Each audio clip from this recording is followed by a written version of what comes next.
Hey guys, I want to start making regular videos again about the development of my game. So in this first video I'm going to talk a little bit about how it began and what it means to me now.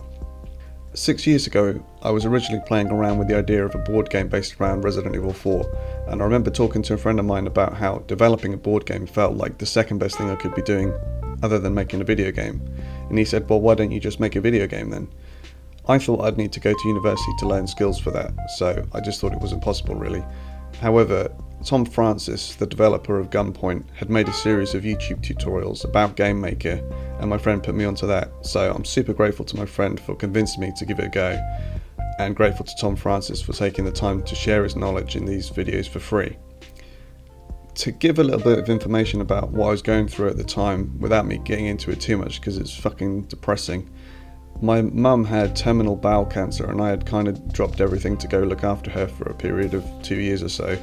And at the same time something else traumatic was done to me, and so when all was said and done I lost my mum and also had to move out of my house where I was living at the time and basically start my life again. And I was in counselling for a long time after that, trying to cope with everything. And working on this game has been a constant thing to aim for.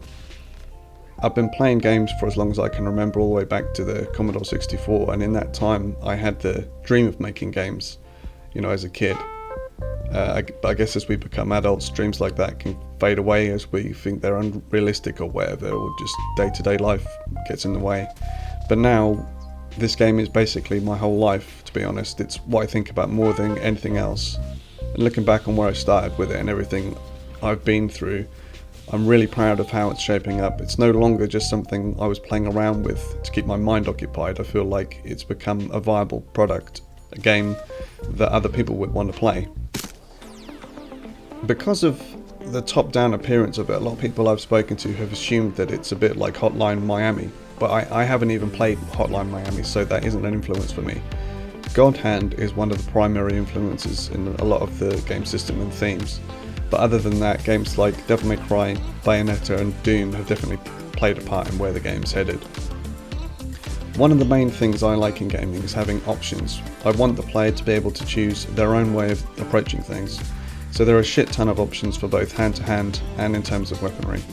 These loadout aspects are sort of like in Hitman, where you are deciding what you're going to focus on before heading into the mission, and then while you're in the mission it's up to you how you handle it.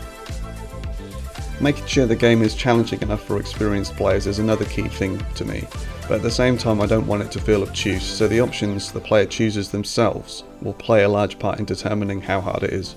You don't actually choose a difficulty setting as such, but the game tracks what you did during a mission and grades you accordingly. So using guns could be called easy mode. You have the advantage of being able to attack from a distance and typically deal more damage, but in doing so you will kill enemies, so by the end of the mission if you killed anyone, your grade will be lethal only. If you don't use guns, this could be called normal mode I suppose, but along with guns another strong tool you have are the high parts, which are super moves you can use by filling up a meter. These attacks are unblockable and extremely powerful and will banish enemies, so again, by the end of the mission, if you don't kill anyone but you did banish at least someone, you're locked to banishing grade only. If you don't kill anyone or banish anyone, this could be considered hard mode. Playing this way means you can only fight with hand-to-hand techniques, the most basic techniques that you have, which limits you greatly and makes everything much tougher and takes much longer to take out enemies. So in this way the player is actually deciding how tough they want the game to be for them. Having guns available is equivalent of in Hitman where you just want to say fuck it and go kill everyone. It's a bit of crazy fun that's available, but it's not so challenging. And then fighting hand to hand is more in the spirit of what the kind of purpose of the game is, with the option of no high parts being there for more dedicated or purist players. On top of this concept there is also the heat level during gameplay, which determines how aggressive enemies are. Heat level rises when you attack enemies or taunt them, and it goes down when you are hit.